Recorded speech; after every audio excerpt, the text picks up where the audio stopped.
Kompas TV, independen, terpercaya. Makassar bentuk posko siaga bencana di setiap kelurahan.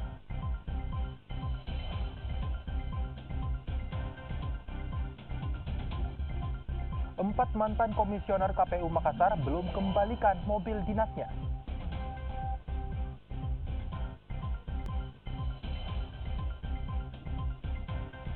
KPU Makassar terima laporan penerimaan sumbangan dana kampanye dari 755 calon legislatif.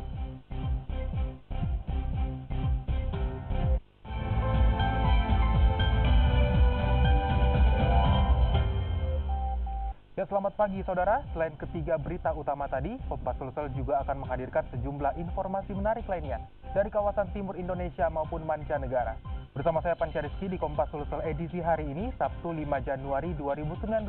Inilah Kompas Sulsel selengkapnya. Kita awali Kompas Sulsel edisi hari ini, saudara.